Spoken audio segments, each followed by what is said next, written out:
Hey everyone, कहानी की starting में हमें बताया जाता है अब से 5000 साल पहले खंदाक एक आजाद देश हुआ करता था। तभी वहाँ पर एक आहटॉन नाम का राजा आया जिसने अपनी आर्मी के दम पर खंदाक को अपना गुलाम बना लिया। लेकिन असल में उसका मकसद कुछ और ही था, जिसके लिए उसे एक धातु चाहिए थी जो कि सिर्फ खंदाक में पाई जाती थी, जिसे वो लोग इटेरियम कहते थे। तो वो खंदाक की जनता से इटेरियम की खुदाई कराने लगा। तो एक दिन एक ओल्ड मैन को इटेरियम का काफी बड़ा टुकड़ा मिल गया, लेकिन लोगों ने उसे देखकर उस ओल्ड मैन से उस टुकड़े को छीनने की कोशिश की।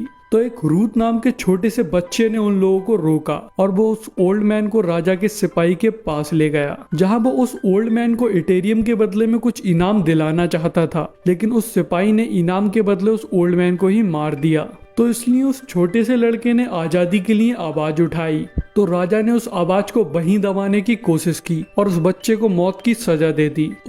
लेकिन उसके मरने से पहले अर्थ के जादूगरों ने उसे अपने पास बुला लिया और अर्थ का संतुलन बनाने के लिए उन्होंने उसे देवताओं की शक्ति दी। लेकिन इधर एक्टॉन का मकसद भी पूरा हो गया था। उसने इटेरियम से एक ऐसा ताज बनाया जिससे वो बुरे जादूगरों से जाके उनकी पावर्स ले सके, और उस ताज को सबाक का ताज बुलाया गया क्योंकि उससे उसे सबाक की शक्तियां मिलती। जैसे ही राजा को सबाक की शक्तियां मिली तो वहां पर वो शूरमा आ गया और उन दोनों की लड़ाई में खंदाक में काफी तबाही मच गई। लेकिन एडम ने राजा एक्टॉन को हरा दिया, जिसके बाद जादूगरों ने उस ताज को छिपा दिया और उसके बाद से एडम को कभी भी नहीं देखा गया। तभी हमें प्रेजेंट टाइम दिखाया जाता है, जहां खंदाक अभी भी गुलामी कर रहा था। अब वो इंटर गैंग के कब्जे में था और यहाँ के लोगों को अब भी लग रहा था कि शूरमा एक दिन आएगा और उन लोगों को आजाद करवा देगा। जिसके बाद हमें कुछ लोगों को दिखाते हैं जो कि वहाँ के गार्ड से निकलने की कोशिश कर रहे होते हैं। तभी वहाँ एक छोटा सा बच्चा आ जाता है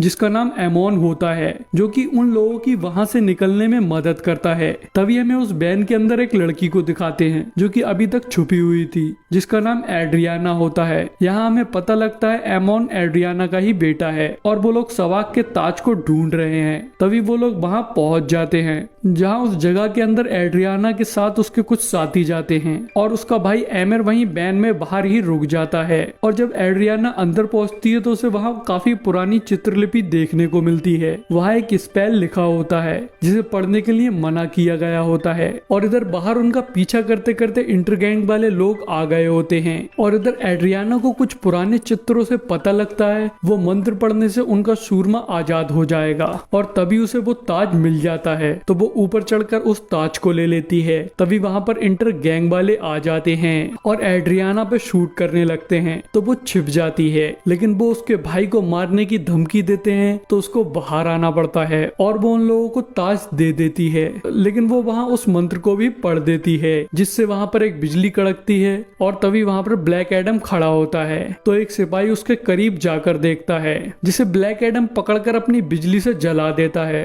तो गैंग के सिपाही उस पर शूट करने लगते हैं, हालांकि उनकी गोलियों का उस पर कुछ भी असर नहीं होता है। और इधर एड्रियाना का एक साथी इस्माइल ताज के बैग को देखता है तो वो उसे उठाने के लिए जाता है, लेकिन उसके ऊपर एक चट्टान गिर जाती है और तभी एड्रियाना बाहर भाग जाती है। और इधर एडम भी बाहर आ गया होता है और बाहर बहुत सारे इंटरगैंग के सिपाही होते हैं जिन्हें एडम बहुत आसानी से मार रहा होता है। वो उसके लिए चिटी के बराबर होते हैं। वो उनकी बहुत बुरी तरह से धुलाई करता है। वो उन लोगों की मिसाइल्स को हाथ में पकड़कर फोड़ देता है और तभी एक सिपाही उस पर एक मिसाइल शूट करता है जिसे वो पकड़ लेता है। तो वो मिसाइल जब फूटती है तो उससे ब्लैक एडम घायल हो जाता है, क्योंकि वो मिसाइल इटेरियम से बनी हुई थी और इटेरियम ब्लैक एडम के लिए ऐसा है जैसे सुपरमैन के लिए क्रिप्टोनाइट। तो एड्रियाना ब्लैक एडम को अपने साथ ले जाती है। तभी हमें जस्टिस सोसाइटी को दिखाते हैं, जहां हॉकमैन ब्लैक एडम के कारनामों को स्क्रीन पर देख रहा होता है और उसे वॉलर से ऑर्डर मिलता है कि वो ब्लैक एडम को पकड़ ले। तो वो अपनी टीम को लेकर जाता है, जिसमें एक साइक्लोन होती है जो कि हवा को कंट्रोल कर सकती है। एटम स्मैशर होता है जो कि अपने साइज को बदल सकता है और लास्ट डॉक्टर फेट होते हैं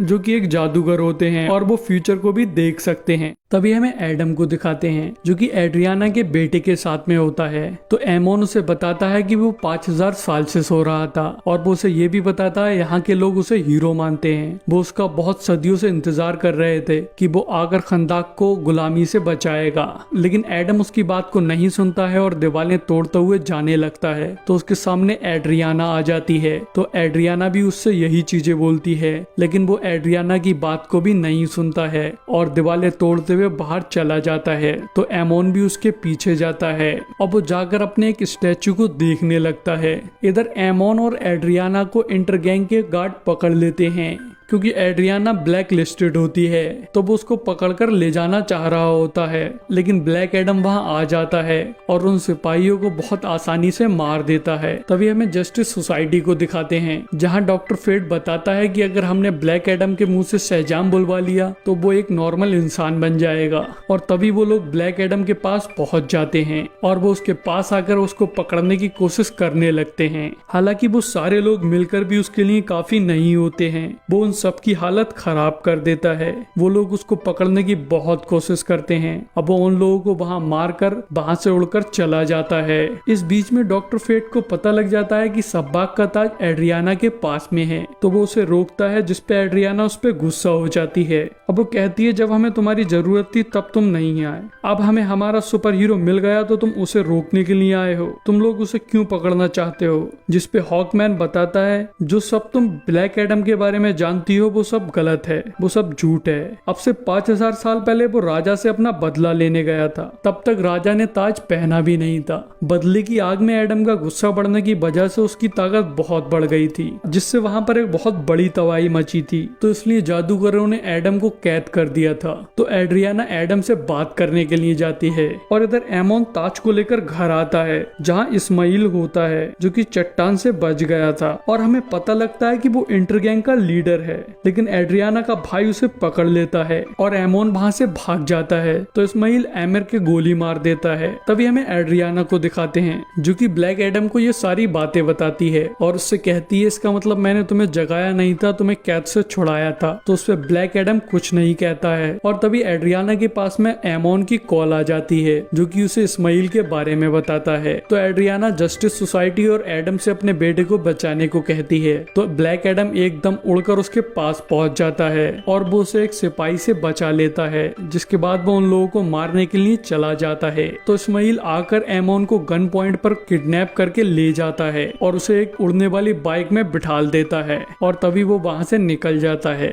और वहां पर ऐसी बहुत सारी बाइक होती हैं। तो ब्लैक एडम और जस्टिस सोसाइटी उसे ढूंढने की काफी कोशिश करते हैं, लेकिन इस्माइल उसे किडनैप करके ले जाने में कामयाब हो जाता है। तो वो लोग गैंग के पकड़े हुए सिपाहियों से उनका एड्रेस ले लेते हैं और तभी सब लोग मिलकर एमोन को छुड़ाने के लिए जाते हैं। जहां रास्ते में हॉकमैन एक प्लान बनाता है और वो उस प्लान के बारे में सबको बता रहा होता है। वो वहां पर सब चुपके चुपके करने के लिए कह रहा होता है, लेकिन तभी वो नजर घुमा के देखता है तो ब्लैक एडम वहां नहीं होता है और उसे ब्लैक एडम की रीडिंग इंटरगैंग के बेस से आ रही होती है। तभी हमें ब्लैक एडम को दिखाते हैं जो कि उन लोगों को बहुत बुरी तरह से मार रहा होता है। वो उन सारे लोगों को कुछ ही देर में मार देता है और तभी इस्माइल के पास जाता है और फिर वहां पर बाकी लोग भी आ जाते हैं। तो इस्माइल एमोन की जान के बदले में उनसे ताज मांगता है, तो वो लोग उसे ताज दे देते हैं। फिर इस्माइल बताता है कि वो राजा एक्टोन का आखिरी वंशज है और वो ब्लैक एडम को उसके बेटे हरूथ और उसकी बीबी की मौत को याद दिलाता है और फिर एमोन को शूट कर देता है। तो ब्लैक एडम अपनी सुपर स्पीड को यूज करके एमोन को बचा लेता है, लेकिन उसका गुस्सा बहुत बढ़ गया होता है जिससे वहां पर बहुत तबाही मच जाती है। हालांकि जस्टिस सोसाइटी अपने सारे लोगों को बचा लेती है,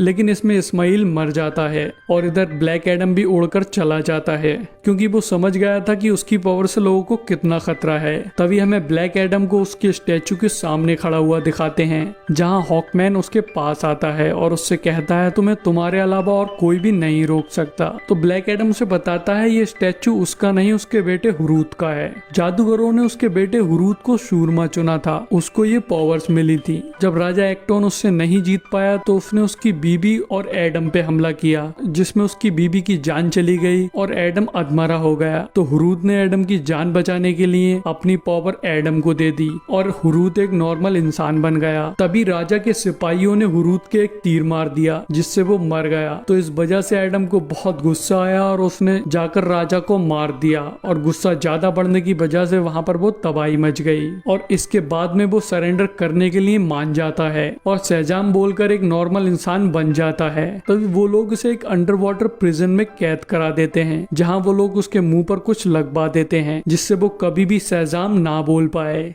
तभी हमें इस्माइल को दिखाते हैं जो कि मरने के बाद में काली दुनिया में काले जादूगरों के पास में पहुंच गया था। तो जादूगर उसे सब्बाक की पावर दे देते हैं और इधर साइक्लोन और एड्रियाना मिलकर पता लगा लेती हैं कि इस्माइल मरा नहीं है, वो बुराई की दुनिया में चला गया है सब्बाक की पावर लेने के लिए। तभी डॉक्टर फेट फ्यूचर को देखते हैं तो उन्हें फ्यूचर में कुछ भी चेंजिंग नहीं नजर आती है और उन्हें सब्बाक का सिग्नल आने लगता है। तो वो लोग सब्बाक के पास में जाते हैं जहां वो उनके शिप को तबाह कर देता है और तभी वो लोग शिप से बाहर आकर उससे लड़ने लगते हैं, जहां वो उससे अपनी पूरी ताकत से लड़ते हैं और कुछ हद तक वो उसे हरा रहे होते हैं और हॉकमैन उसे घायल भी कर देता है। लेकिन तभी अचानक से उसकी पावर बढ़ जाती है। वो उन सबको अलग अलग फेंक कर महल के अंदर चला जाता है। तभी डॉक्टर फेट महल के चारों तरफ एक शील्ड बना देते हैं, पर उन्होंने हॉकमैन, साइक्लोन और एटम स्मैशर को शील्ड के बाहर ही रखा होता है। वो उन लोगों को बताते हैं उन्होंने फ्यूचर में देखा था कि आज हॉकमैन की मौत होने वाली थी, लेकिन वो फ्यूचर को बदलने जा रहे हैं और तभी वो सब्बाक से लड़ने के लिए चले जाते हैं। हालांकि हॉकमैन उस शील्ड को तोड़ने की काफी कोशिश करता है। तो डॉक्टर फेट सब्बाक से लड़ने लगते हैं, लेकिन सब्बाक बहुत पावरफुल होता है। हालांकि डॉक्टर फेट भी अपनी बहुत ताकत का इस्तेमाल करते हैं और इधर वो अपने माइंड से एडम के पास पहुंच जाते हैं और एडम को ये सारी चीजें बताते हैं। लेकिन डॉक्टर फेट सब्बाक के सामने ज्यादा देर नहीं टिक पाते हैं, वो उन्हें मार देता है। तभी उनकी शील्ड भी गायब हो जाती है। तो वो सारे लोग अंदर आ जाते हैं और इधर सब्बाक महल के तख्त पर बैठ जाता है। उसके बैठते ही उसकी पावर बहुत बढ़ जाती है और उसके अंदर से एक ऊर्जा निकलकर आसमान में जाती है, जिसके बाद में काली दुनिया के डीमन अर्थ पर आने लगते हैं, जिससे खंदाक के लोग लड़ते हैं और हॉकमैन सब्बाक से लड़ता है। लेकिन सब्बाक उससे कई ज्यादा पावरफुल हो गया होता है। वो उसे बहुत बुरी तरह से मारता है और उसके पर पकड़कर हवा में ले जाता है और हुरूद के स्टैचू को तोड़ देता है, जो कि वहां के लोगों के ऊपर गिर रहा होता है। लेकिन तभी अचानक से वो रुक जाता है और हमें ब्लैक एडम को दिखाते हैं। तभी वो स्टैचू ब्लैक एडम से एटम स्मैशर ले लेता है और इधर सब्बाक हॉकमैन के परों को उखेड़ रहा होता है, लेकिन ब्लैक एडम आकर उसके बहुत तेज पंच कर देता है और फिर उन दोनों में लड़ाई होने लगती है। तभी ब्लैक एडम हॉकमैन की मदद से सब्बाक को बीच में से चीर देता है। तभी एंड में एड्रियाना ब्लैक एडम से कहती है तुम यहाँ के राजा बन जाओ, लेकिन वो उस तख्त को तबाह कर देता है और उससे कहता है कि मैं यहाँ का राजा नहीं, यहाँ का रखवाला बनूंगा। जिसके बाद रात में वॉलर एक ड्रोन के थ्रू ब्लैक एडम से बात करती है और कहती है तुम मेरी प्रिजन में नहीं रहना चाहते हो, कोई बात नहीं, तो अब से तुम्हारी प्रिजन खंदाक है, लेकिन अगर तुमने इससे बाहर एक भी कदम रखा तो तुम्हारे लिए अच्छा नहीं होगा। तो उस पे ब्लैक एडम कहता है इस दुनिया में कोई भी नहीं है जो मुझे रोक सके। तो उस पे वॉलर कहती है वेल मैं ऐसे लोगों को भेज सकती हूँ जो इस दुनिया से नहीं है। तभी हमें सुपरमैन को दिखाते हैं जो कि ब्लैक एडम से कहता है तुमने इस दुनिया में बहुत तबाही मचाई है, हमें इसके बारे में बात करनी पड़ेगी। और यही हमारी मूवी का एंड हो जाता है।